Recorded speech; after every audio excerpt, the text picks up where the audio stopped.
지금 목사님이 저를 소개하면서 저희가 목사님 만난 건 한 4년 정도 된 것 같고요. 사실 목사님 만난 거는 팬데믹 덕분에 만나게 됐어요. 팬데믹을 통해서 또 여러 목사님들과 함께 이제 줌으로 이제 같이 교제하고 또 함께 또 교회를 교회를 위해서 저희들이 또 집회 또 같이 또 준비하고 또 함께 하나님의 말씀 전하게 되고 또 NLM에 같이 소속돼 있고 또 함께 캄보디아 작년 10월 달에도 캄보디아도 갔다 왔고 참 이 4년 동안에 하나님께서 좀 섭리 가운데 귀한 목사님을 만나게 돼서 저도 너무너무 감사하게 생각하는 것 중에 하나고 목사님하고 교제하면서 저에게는 굉장히 많은 도전을 받게 됩니다. 제가 몰랐던 성경의 여러 앵글들 그런 각도에 대해서도 참 많이 해박하게 저를 가르쳐 주시고 참 많이 배우게 되고 또 교회를 사랑하는 마음 또 기도하는 목사로서 저에게 참 많은 도전이 되었고 참 여러분들은 복이 많다. 네, 복이 많다라는 것을 기억해 주시고 함께 또 하나님의 말씀을 여러분들과 함께 전하게 되어 너무 감사하게 생각하고 사실 여러분들을 위해서는 저희 교회에서도 기도합니다. NLM에 속한 교회이고 또 작은 교회에 또 속한 교회라 저희가 오늘 이제 아마 우리는 2시간 시차 있으니까 이제 2시간 이제 예배가 있을 텐데 그때 아마 대표 기도자 장로님이 또 이 교회를 기억하면서 기도할 거예요. 그래서 기도했던 교회를 직접 이렇게 또 성도들의 얼굴을 보니까 더 생생하게 더 와 닿는 것 같아요. 그래서 이렇게 여러분 얼굴을 보면서 또 말씀을 전하고 함께 예배하게 되어서 너무 기쁘고 감사한 마음이 생깁니다. 자, 오늘 여러분들과 함께 좀 생각해 보고 싶은 건 이런 내용을 갖고 좀 생각해 봤으면 좋겠어요. 성도는 무엇을 믿는가? 성도는 무엇을 믿는가? 예. 그래서 우리가 갖고 있는 신앙 고백에 대해서 여러분들과 함께 생각을 해 보려고 합니다. 그때 우리가 무엇을 믿는 것 때문에 우리가 갖게 되는 게 있는데요. 그것은 뭐냐면 우리 정체성을 갖게 됩니다. 우리가 믿고 있는 내용 때문에 우리는 어떠한 정체성을 갖고 있습니다. 그때 우리의 정체성을 성경은 참 다양한 단어로 설명을 하는데 그 중에 하나가 성도라고 하는 단어로 우리의 정체성을 설명하게 됩니다. 또 다른 단어가 있다면 하나님의 나라의 백성이다라는 표현으로 우리의 정체성을 말하고 있는 것을 보게 됩니다. 이 정체성은 우리가 누구인지에 대해서 말씀하고 있는데요. 오늘 본문에 보면 이 시편을 통해서 우리에게 가르치는 정체성이 있다면 우리는 하나님의 나라의 백성이다라는 것을 우리에게 말씀하고 있다라는 것을 보게 됩니다. 그래서 우리는 하나님의 나라의 백성으로서 그 하나님의 나라의 왕 되시는 하나님에 관해서 믿고 있는 내용이 있다라는 것을 우리는 보게 됩니다. 자, 그럴 때 우리는 이런 내용을 뭐라고 표현하냐면 신앙 고백을 갖고 있다라고 표현해요. 신앙 고백. 그죠, 여러분 신앙 고백. 그때 좀 전에 권사님이 읽었던 그 인도자 내용이 있었잖아요. 인도자가 있었고 여러분들이 다 같이 읽었던 그 내용이 무슨 내용이냐면 우리가 믿고 있는 신앙 내용이에요. 그래서 특별히 성도의 견인이라고 하는 그 주제에 대해서 우리는 무엇을 믿고 있느냐에 대한 신앙의 고백입니다. 그때 아마 신앙의 고백의 가장 그 요약본이라고 할 수 있는 신앙의 고백은 사도신경. 여러분 아시죠? 사도신경.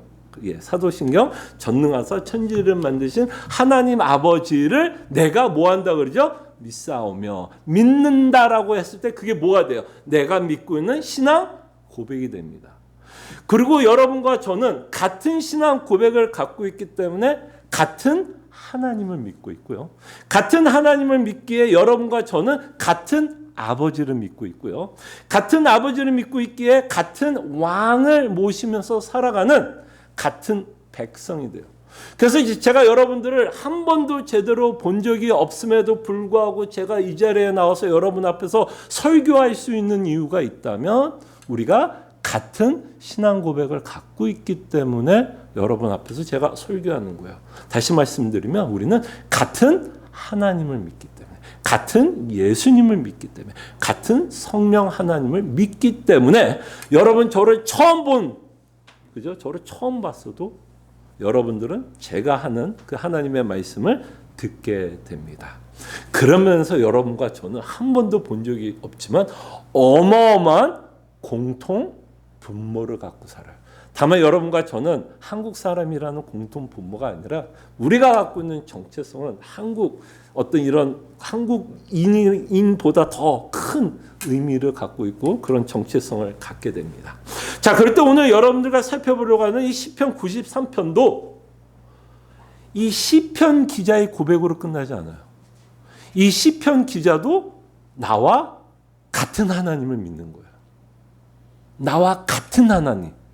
그렇기 때문에 시편 93편의 내용도 누구의 고백이 돼요? 내 고백이야, 내 고백. 내가 믿고 있는 신앙 고백, 내가 믿고 있는 하나님에 대한 내용이 이 시편 기자라고 하는 사람을 통해서 기록되어 있어요. 그러니까 이거는 어떤 사람, 5,000년 전에 시편 기자가 누군지도 정확하게 알 수 없지만 이 사람의 고백은 곧 누구의 고백? 내 고백. 내 얘기에 내 얘기. 내 얘기.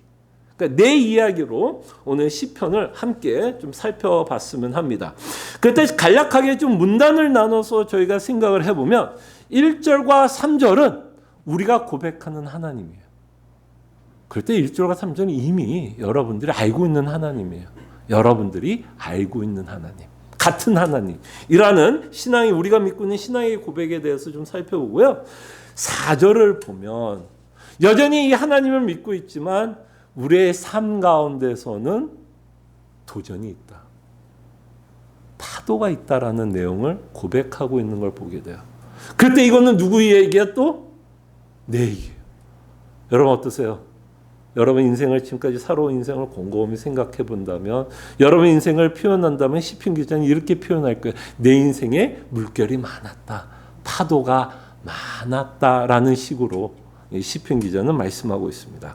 그리고 5절은 그럼에도 불구하고 우리의 삶 속에 내가 믿고 있는 하나님은 대단한 하나님. 그게 바로 이제 5절은 1절과 3절의 반복이에요. 반복. 우리의 현실 가운데 우리가 믿고 있는 신앙의 고백이 어떤 식으로 적용이 되고 있는지에 대해서 말씀하고 있다라는 것을 우리는 보게 됩니다.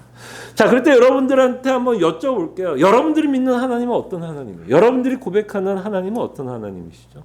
다양한 언어로, 다양한 단어로 여러분들이 믿고 있는 하나님을 소개할 수 있을 거라 생각을 합니다. 그럴 때 아마 우리가 하나님을 소개하는 수많은 단어 가운데 우리가 표현할 수 있는 단어가 있다면 하나님은 전능하시다. 이 전능이라고 하는 이 한 단어에 우리가 믿고 있는 하나님의 어떤 모든 내용들이 이렇게 엑기스처럼 요약되어 있다라고 생각을 해볼 수 있을 것 같아요. 자, 그 전능하다라는 이야기가 바로 1절에 이 시편 기자가 우리가 믿고 있는 하나님에 대한 내용이 전능하다라고 하는 거 우리가 고백하는 내용이 어떤 식으로 풀어서 말씀하고 있을 수 있는지에 대해서 시편 기자가 이렇게 말해요. 여호와께서 다스리시니. 그렇죠? 여러분들이 하나님이 전능하시다라고 고백을 한다면 여러분들은 뭐를 고백하고 있냐면 여호와께서는 다스리신다.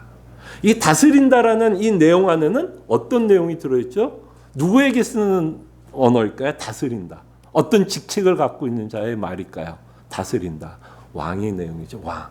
그래서 그 왕을 고백하고 있는 내용이에요. 그래서 2절에 보니까 이 시편 기자는 하나님을 어떻게 표현해요? 주의 보좌는. 이 보좌라고 하는 단어가 뭐죠? 체열 아니에요, 체열. 그때 이 보좌는 누가 앉는 체열이죠? 누가 앉는 왕이 앉는. 그래서 우리가 고백하고 있는 하나님은 전능하시고 그 전능하심을 풀어서 말씀한다면 하나님은 다스리신다. 그래서 하나님은 다스려요. 그래서 이 세상을 다스립니다. 이 세상을 다스리는 것뿐만 아니라 이 세상에 살고 있는 인간을 다스립니다. 그리고 더 구체적으로 말씀을 드리면 하나님의 나라에 속한 백성들을 다스립니다. 그리고 우리는 그 다스림을 받고 살아요. 그래서 우리는 하나님을 주라 고백을 합니다. 주라 고백을 해요. 그럴 때 그 다스림의 권세는 누가 줘서 생긴 권세가 아니에요. 여러분 미국의 대통령이든 한국의 대통령은 그 대통령의 권세는 사실 어디에서 나타나는지 아십니까? 누가 주는 권세인지 알아요? 국민이 주는 권세예요. 왜? 국민의 투표로 인해서 대통령이 되었기 때문에 사실은 대통령의 권세는 백성들, 그 나라의 백성에 의해서 권세가 생깁니다. 그러나 하나님의 권세는 어디서 나타날까? 하나님의 전능하심, 그의 권세는 어디에서 나타나냐면 시편 기자가 이렇게 말씀하시죠. 스스로 권위를 입으셨도다. 그러니까 누가 권위를 줘서 권위를 얻는 게 아니라 그는 스스로 권위를 갖는 자예요. 자, 그럴 때 왜 그는 스스로 권위를 얻는 자일까요, 여러분? 왜 그는 스스로 권위를 얻는 자예요? 그럴 때 성경은 이렇게 표현합니다. 세상을 창조하셨기 때문이에요. 너무 당연한 얘기 아니에요? 세상을 창조하셨다면 누가 그에게 권세를 줘야 아니면 스스로 권세를 얻을까요? 당연히 스스로 권세를 얻죠. 누가 권세를 주는 게 아닙니다. 왜? 그는 세상을 창조했기 때문에 그는 스스로 권위, authority, 권세를 입고 살아가시는 하나님이시다라고 말씀을 하십니다. 그러면서 또 우리가 고백하고 있는 내용이 있다면 여호와께서 능력의 옷을 입으셨도다. 능력. 여러분들이 믿고 있는 하나님은요, 대단한 하나님이에요. 이게 참 표현하기가 힘든 것 같아요. 얼마나 하나님이 대단하냐면요, 하나님이 얼마나 대단한지 아세요? 세상을 창조하신 하나님. 세상을 창조하신 하나님. 상상이 되십니까?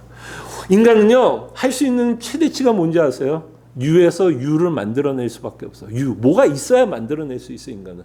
절대로 무에서 유는 인간은 가능하지 않아요. 그러나 하나님은 무에서 유, 무에서 유. 그래서 여러분, 가끔은 창조의 세계를 좀 보셨으면 좋겠어요. 이 창조의 세계를 우리가 묵상을 하면 하나님의 권세, 하나님의 파워가 얼마나 대단한지를 보게 됩니다. 하나님이 만든 중력도 한번 생각해 보십시오. 예, 중력. 대단한 파워를 갖고 우리를 끌어당기고 있는 중력. 뭐 세상의 어떤 이치들, 세상이 돌아가는 것들을 보면, 창조의 세계를 보면, 자연의 세계를 보면 그 자연을 창조한 하나님이 얼마나 대단한 능력을 갖고 있다라는 것을 우리는 알게 돼요. 그래서 성경은 하나님이 얼마나 대단한 능력을 갖고 있는지에 대한 증거로 뭘 갖고 증거품을 갖고 얘기하냐면 세상을 창조하셨다라는 것을 통해서 하나님의 전능하심을, 특별히 능력을 우리에게 보여주시고요. 또한 또 하나의 증거품이 있어요. 하나님이 얼마나 대단한 하나님인지를 또 설명하고 있는 증거품이 또 하나 있습니다. 제가 구약을 통해서 창조의 이야기를 했다면 이제 한 곳은 어디에서 우리가 하나님의 능력을 볼 수 있냐면 신약을 통해서 하나님의 능력을 볼 수 있어요. 신약을 통해서 여러분 하나님의 능력이 어디에서 가장 극치로 나타났을까요, 여러분? 구약은 창조라면 신약은 어디에서 하나님의 능력이 극치로 나타났을까요? 죽은 아들 예수님을 살리시는 것. 대단한 거죠. 인간이 할 수 있는 건 뭘까요, 여러분? 인간이 할 수 있는 일은 생명의 연장이에요. 근데 영원한 생명은 줄 수는 없어요. 그러나 하나님은 죽은 사람도 살려내세요. 죽은 아들, 성자 예수 그리스도도 살려내세요. 그래서 우리는 그 두 가지의 증거를 통해서 세상을 창조하시고 죽은 아들을 살리시는 그 부활의 모습을 보면서 내가 믿고 있는 하나님은 우리가 뭐라고 고백해요? 전능하시다. 여러분들이 믿고 있는 하나님은 전능하시다.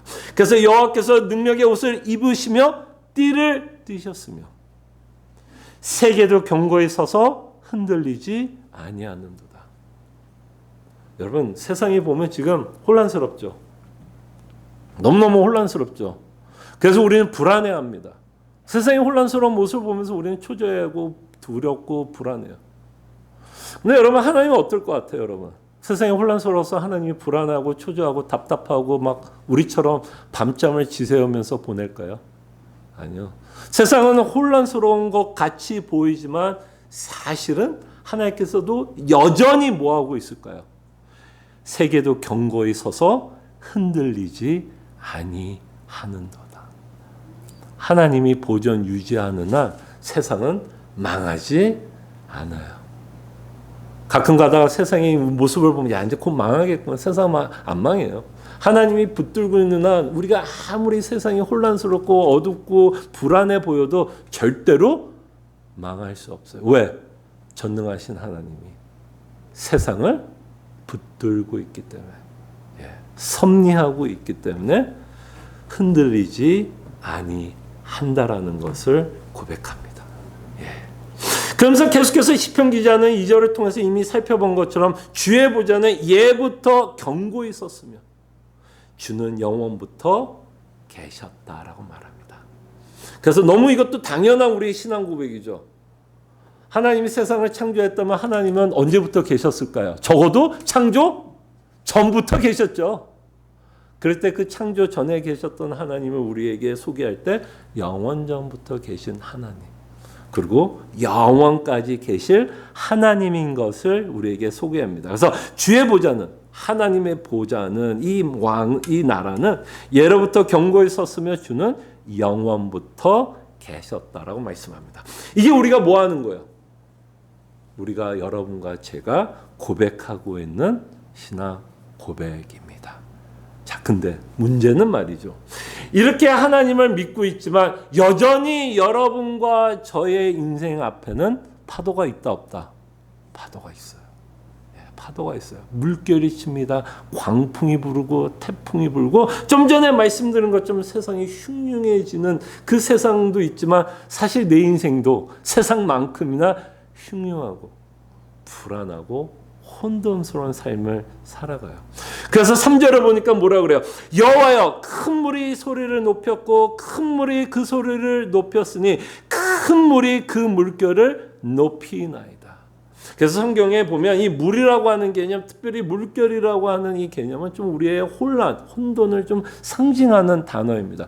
그때 여러분 이 3절을 읽으면 제가 생각나는 사건은, 복음서에 보면 예수님과 제자들이 그 배에 타가서 이제 강을 건너러 갈 때 뭘 만났는지 기억났어요? 광풍을 만났어요. 그럴 때 제자들은 불안해했죠. 이 광풍 때문에 죽을 수 있겠다라는 생각 안에 불안했습니다. 근데 그 와중에서도 자고 있었던 한 분이 계셨어요. 누구였나요? 예수님. 예수님이 잘 수 있었어요. 왜 잘 수 있었을까요? 그가 그 상황 가운데서도 잘 수 있었던 이유는 그 광풍, 그 자연을 창조하신 하나님이시기 때문에, 그 광풍 가운데서도 그는 절대로 불안하지 않고 흔들림 없이 잠을 자고, 그렇게 불안해하고 있는 제자들이 깨우니까 그냥 기지개 피면서 뭐야? 광풍을 잠재웁니다. 잠재워요. 그러나 그럼에도 불구하고 제자들은 광풍을 만났어요. 예수님이 함께하고 있었고 하나님이 함께하고 있지만 광풍을 만났다라는 것을 보게 됩니다.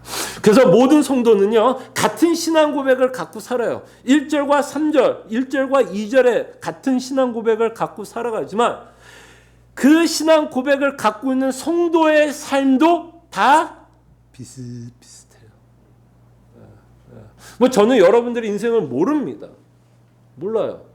그러나 이 시편 기자의 말이 맞고, 제가 목회의 현장 가운데서 만난 성도들의 삶이 우리가 갖고 있는 공통 분모라면 여러분들의 인생도 지금 쉽지 않을 것이다.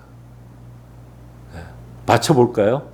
가정 문제, 돈 문제, 자녀 문제, 그리고 또 앞으로의 문제들, 불안함 다 있죠.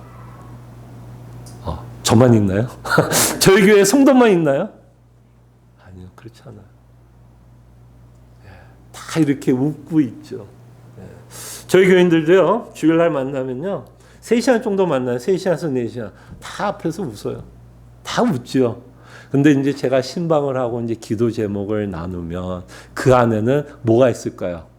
그들만이 갖고 있는 아픔, 문제, 어려움을 기도 제목을 나누고 기도해달라고 부탁을 합니다. 그래서 하나님을 믿는다고 해서 광풍이 없어지지는 않더라고요. 저도 광풍이 있을까요? 없을까요? 저도 만만치 않습니다. 물론 여러분들과 경도의 차이는 있을 수 있어도 제 인생에서도 광풍은 있어요. 있었고 지금도 있고, 제가 예언을 할게요. 앞으로도 있을 거예요. 감히 여러분들의 인생도 제가 하나님은 아니지만 예언을 하겠습니다. 앞으로도 여러분들은 광풍을 만날 거예요.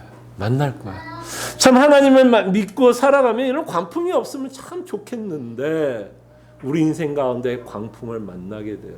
근데 하나님은 이렇게 여러분들에게 광풍을 허락한다면 거기에는 이유가 있을까요, 없을까요? 이 전능하신 하나님이 여러분들은 이분을 왕이라고 모시고, 또한 좀 전에 제가 소개했던 사도신경을 통해서 전능하사 천지를 만드신 하나님 누구라고 고백하죠? 아버지라고 고백을 합니다. 그 아버지가 여러분들에게 광풍을 허락한다면 이유가 있을까요, 없을까요?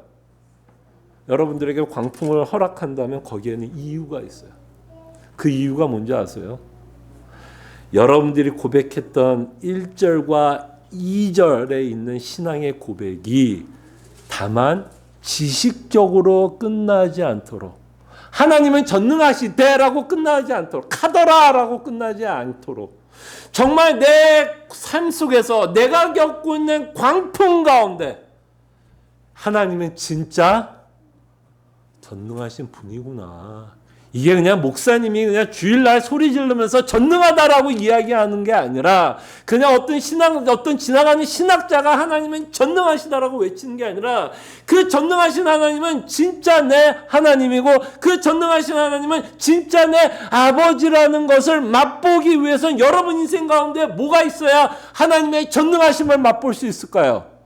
광풍이 있어야 그의 능력을 맛볼 거 아니에요. 여러분 인생이 그냥 순탄만 하면 하나님이 얼마나 전능하다는 걸 맛볼 수 있어요, 없어요? 도전이 있고 장애물이 있고 방해가 있어야 그 가운데 하나님이 우리와 함께하고 있고 광풍이 있다는 통해서 하나님의 전능하심을 맛보게 돼요. 그러니까 여러분들이 신앙 고백이 다만 여러분들이 갖고 있는 지식으로 끝나는 게 아니라 정말 여러분들의 참 신앙 고백이 되기 위해서, 되게 하기 위해서, 정말 내가 믿고 있는 하나님이 그냥 이 성경책에 어떤 문자로 기록된 하나님으로 끝나는 게 아니라, 이분은 정말 나와 숨쉬고 계시고 나와 함께하고 나와 함께 동행하시는 하나님이구나라는 것을 실질적으로 저희들로 경험케 하기 위해서 하나님께서 광풍을 허락하세요. 그럴 때 그 광풍들을 통해서 이 시편 기자가 뭐라고 고백을 하시는지를 보시길 바랍니다. 4절로 보니까 높이 계신 여호와의 능력은 많은 물소리와 바다의 큰 파도보다 뭐라고요? 크니이다. 결국에는 이 시편 기자가 하나님의 전능하심을 뭐하고 비교해 보니까 깨닫게 되는 거예요. 내 인생의 광풍과 비교해 보니까 이 광풍보다, 내가 겪고 있는 수많은 문제보다 이 하나님이 더 세고 전능하시고 더 지혜로우시고 사랑이 많다라는 것을 깨닫게 된다라는 것이죠. 그래서 여러분들에게 광풍을 허락하고 있는 걸 보게 돼요. 그래서 마지막 구절에 보면 여호와여 주의 증거들이 매우 확실하고, 그때 여러분 인생 가운데 증거들이 어디서 나타나요? 광풍 가운데. 제자들이 예수님의 능력을 언제 맛봤어요? 광풍 가운데. 그 광풍 가운데 그들이 불안해하고 초조하고 답답한 가운데 예수님이 자다가 깨서 잠잠케 하는 모습을 봤던 제자들은 그 예수님에 대해서 어떤 생각을 할 수밖에 없을까요? 야, 이분 참 대단한 분이구나.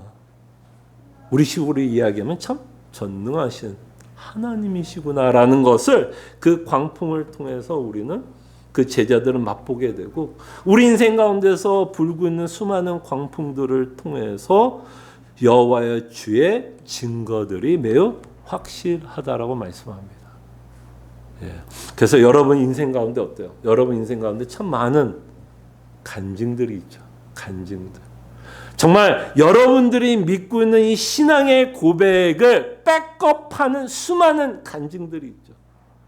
그 간증들을 통해서 여러분들은 내가 믿고 있는 하나님에 대한 더 큰 확신을 갖고 살아가게 됩니다. 그래서 여호와여 주의 증거들이 매우 확실하고 거룩함이 주의 집에 합당하니 여호와는 영원 무궁하시다. 그래서 우리가 믿고 있는 하나님, 이 전능하신 하나님은 결국 우리에게 무엇을 주냐면, 오히려 광풍 가운데, 태풍 가운데에서도 우리에게 뭘 줄까요? 희망과 소망과 위로를 줍니다. 자, 그럴 때 이 말씀에 대해서 베드로는 자신이 만난 하나님에 대해서 이렇게 고백하고 있는 것을 보게 됩니다. 한번 성경을 한번 필까요? 베드로전서입니다. 5장 7절 한번 볼까요? 아마 이미 베드로전서 5장 7절 하면 여러분들 이미 이 구절을 외우시는 분들 계실 거예요. 너무나 이 베드로전서에서 가장 유명한 구절일 거라 생각이 들고, 여러분들이 만나는 수많은 광풍 만났을 때 생각나는 구절이 있다면 아마 이 구절을 여러분들은 기억할 거라 생각을 합니다. 7절을 보니까 뭐라 그래요? 한번 같이 읽어볼까요? 5장 7절입니다. 한 목소리와 함께 읽죠. 너희 염려를 다 주께 맡기라. 이는 그가 너희를 돌보심이라. 아멘. 자, 그럴 때 이제 시편 93편이 우리 진짜 삶 가운데, 우리 참 삶 가운데 적용이 된다면 바로 이 말씀으로 우리 삶에 적용이 되지 않을까 생각을 해봅니다. 그럴 때 여러분 앞에 염려 있으시죠? 좀 전에 제가 말씀드렸던 염려들. 예, 염려들. 그 다음에 아까 목사님이 불렀던 찬송가도 저도 참 마음에 와닿는데 실수들. 근데 제가 우리 교회에서도 제가 자랑하는 게 하나 있습니다. 제가 그 성도들 앞에서 뭐를 하나 잘하는, 제가 진짜 잘하는 게 하나 있어요. 아마 이거 배틀을 여러분들과 제가 배틀을 붙으면 제가 지지 않을 배틀에서 너무너무 잘해요. 뭐를 잘하는 줄 알아요? 제가 염려예요. 저는 여러분과도 정말 1대1로 붙어서는 제가 다 이길 거예요. 정말 잘해요. 염려 너무 잘해요. 여러분 어떠세요? 한번 저랑 붙으실래요? 끝나고요. 누가 더 염려하나? 근데 곰곰이 한번 제 자신을 생각해 봤어요. 염려가 뭘까? 염려가 뭘까? 염려는 뭐냐면요, 내 스스로가 소설을 쓰는 거예요, 사실. 우리의 염려는요, 다 우리의 뭐에서부터 시작하냐면 우리의 상상에서 시작하는 거예요. 그 상상에서 소설을 쓰게 되고, 그 염려가 우리를 불안하게 하는 건 우리의 염려 가운데, 우리의 문제 가운데 내 스스로 뭐를 하냐면 결론을 내리기 때문이에요. 무슨 말인지 알겠죠? 어떤 문제의 결론을 내려버리는 거야. 뭐 우리가 편하게 얘기하면 사업을 한다? 그랬을 때 돈이 없으면 어떻게 되죠? 사업하는데 돈이 없으면 망한다 하잖아요. 자, 우리가 사업을 하다 이제 돈이 다 떨어졌어요. 뭐 코로나든 뭐를 통해서 이제 돈이 떨어졌어요. 그러면 이제 여러분들은 이제 집에서 뭐 하는 거예요? 염려를 합니다. 그 염려의 결론이 뭐예요? 결론이 뭐예요? 나는 지금 돈이 점점 떨어지니까 내 사업은 곧 결론이 뭐예요? 당연히 망하겠구나라는 속에서 뭘 하는 거예요? 상상을 하고 결론을 내리고, 그 결론에 의해서 우리는 이제 뭐 하는 거예요?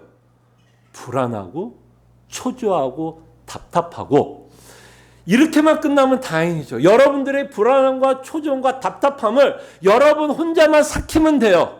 근데 우리의 불안함은 참 이상해요. 우리의 초조함과 불안함, 답답함은 또 옆에 있는 사람들에게 너무 잘 쉐어해요.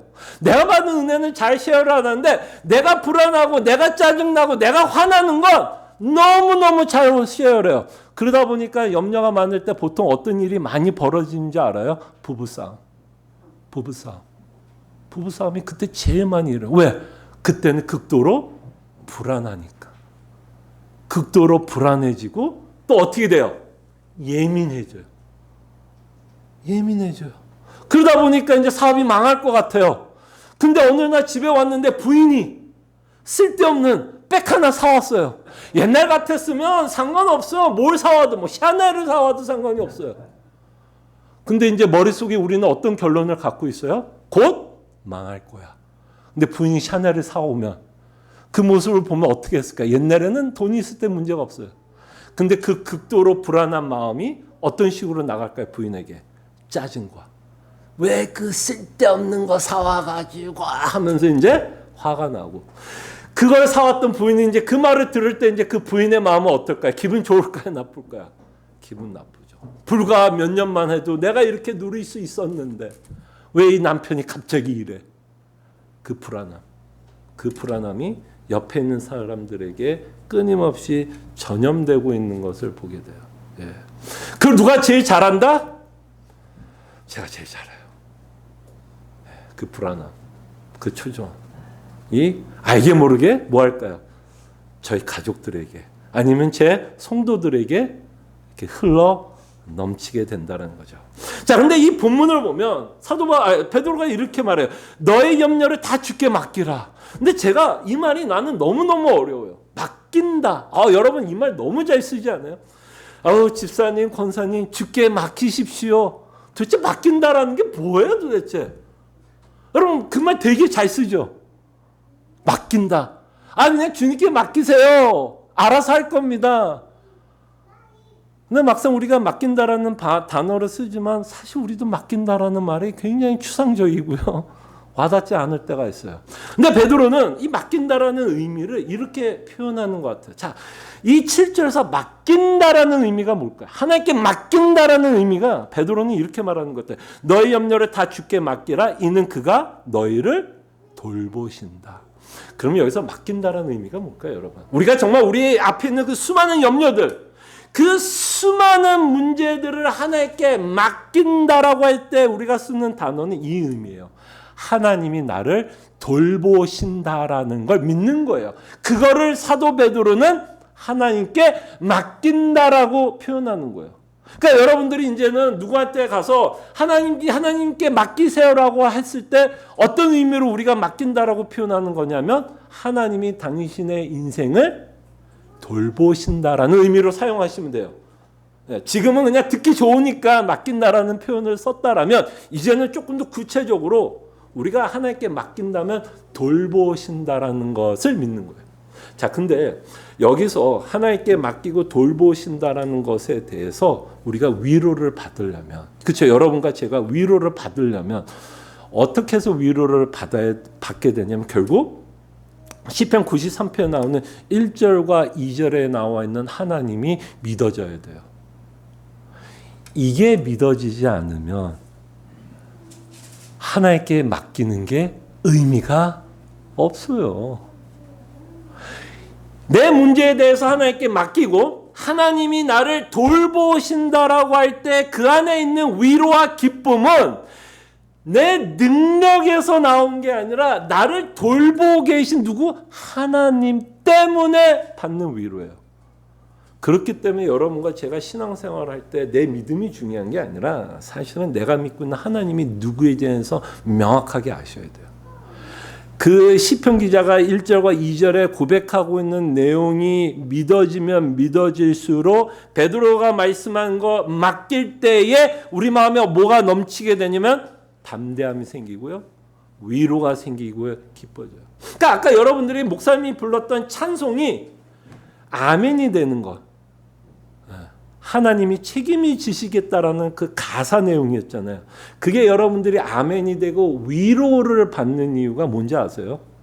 여러분들이 믿고 있는 하나님이 누구라는 걸 믿기 때문에 아멘이 나오는 거예요. 그냥 막연하게 가사가 좋아서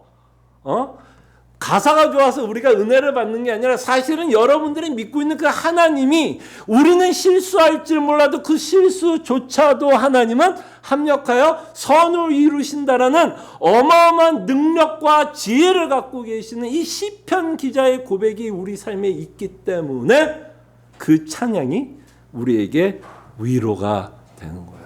그래서 여러분들과 제가 믿음 생활을 잘하기 위해서는요, 주여 믿게 하여 주시옵소서의 기도의 제목도 중요하지만 사실은 우리가 신앙생활 안에서 참된 위로와 담대함과 기쁨을 누리려면 사실은 여러분들이 믿고 있는 하나님에 대한 확고한 신앙 고백을 갖고 있어야 돼요.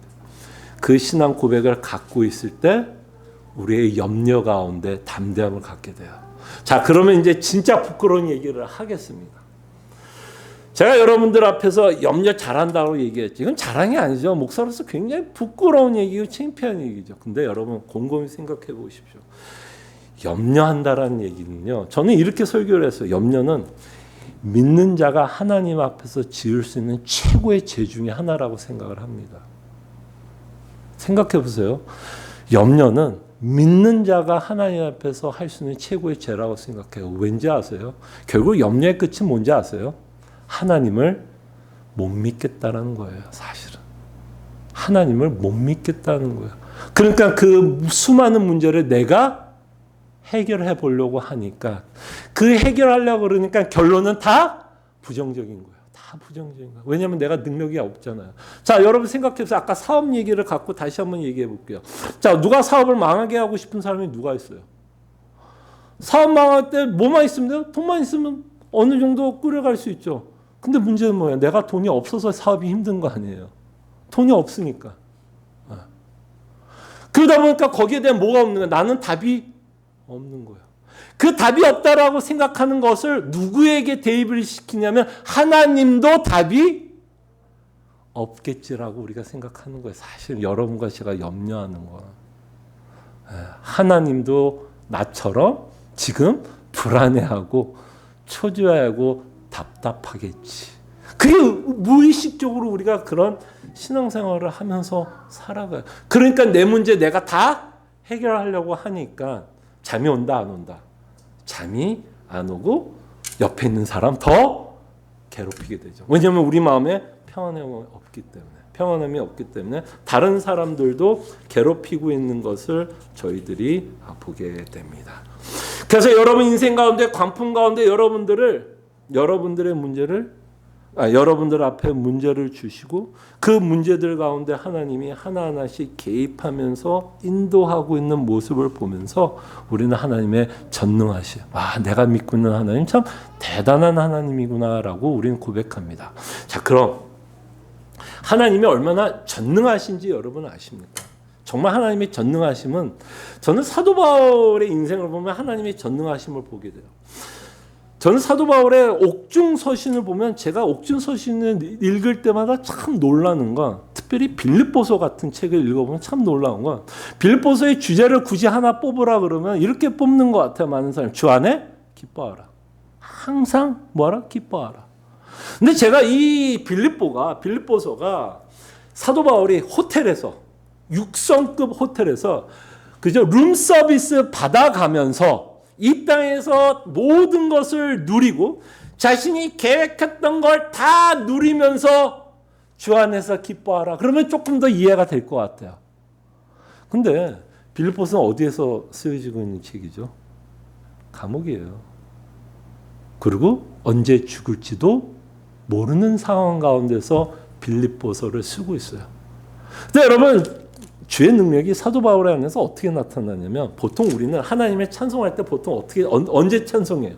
내 문제가 해결될 때 그때 우리는 하나님을 찬송하고 영광 돌리고 아까 같이 사업 힘든데 어떤 지인을 통해서 뭐 돈을 받았다, 뭐 정부에게 론을 받았다. 어쨌든 우리의 찬송의 끝은 대개가 어떨 때냐면 내 문제가 내가 원하는 걸 갖게 되든지 아니면 내 문제가 해결될 때 하나님께 찬송을 합니다. 그것도 여러분 하세요. 그것도 당연히 해야죠. 그것도 하나님의 개입이에요. 근데 사도 바울의 인생은 어때요? 사실 사도 바울은요, 여러분들 잘 알다시피 사도 바울은 오히려 예수 믿어서 다 잃어버렸어요. 여러분과 저는 이런 말씀 좋죠. 예수 믿었더니 이 땅에서 잘 살더라는 말씀 듣고 싶죠. 저도 그렇게 살고 싶어요. 여러분 오해하지 마세요. 저도 예수 믿었더니 정말 이 땅에서 내가 원하는 대로 내가 갖고 싶은 거. 그래서 제가 성경에서 굳이 제가 한 사람 나도 이렇게 살았으면 참 좋겠다라고 내가 굳이 이 삶을 산다면 전 딱 한 사람이 있어요. 누구처럼 살고 싶은지 아세요? 솔로몬. 이왕이면 솔로몬이에요. 전 사도 바울 싫어요. 왜 그 고생을 하면서 하나님 믿습니까? 이왕이면 솔로몬. 근데 여러분 그 전도서를 여러분들도 읽어보면 알겠지만 그 모든 걸 누렸던 자도 사실은 죽을 때 뭐라고 고백해요? 야, 이게 나에게 만족을 주지 못하더라. 어쨌든 우리의 광풍 가운데 이제 제가 말씀드리고 싶은 건 하나는 형통이에요. 우리가 원하는 대로 하나님께서 다 해줬어요. 광풍이 없어요, 여러분 인생 가운데. 그 가운데서 하나님께 찬양을 들리게 하는 능력과 사도 바울은 정말 감옥 안에서 못 먹고 못 입고 하나님의 일을 하고 있고 언제 죽을지 모르는 상황 가운데서도 우리에게 빌립보서에서 뭐라고 써요? 주 안에서 기뻐하라. 항상 기뻐하라. 어디서 하나님의 능력이 극치가 나올 거야? 어디서 하나님의 극치가 정말 하나님의 전능하시면 어디에서 나오나요?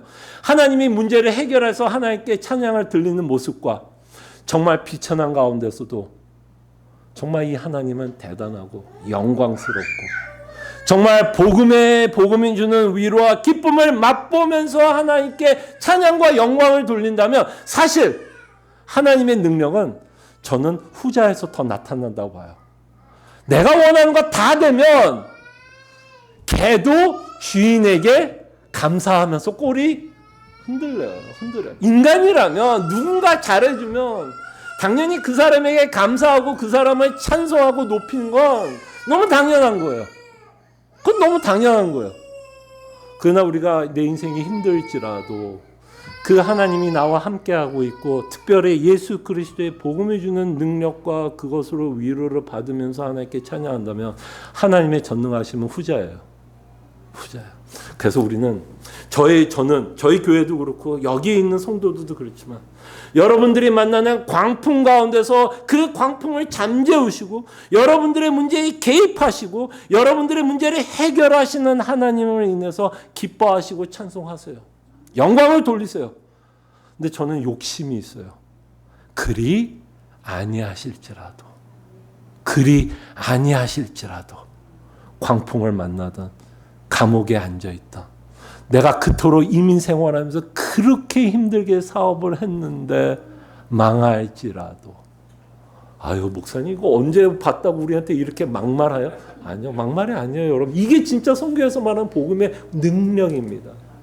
복음의 능력은 우리가 원하는 것이 되고 내 뜻대로 돼서 하나님을 찬양하는 게 아니라 복음의 능력은 오히려 내 비천한 가운데서도 뭘 해요?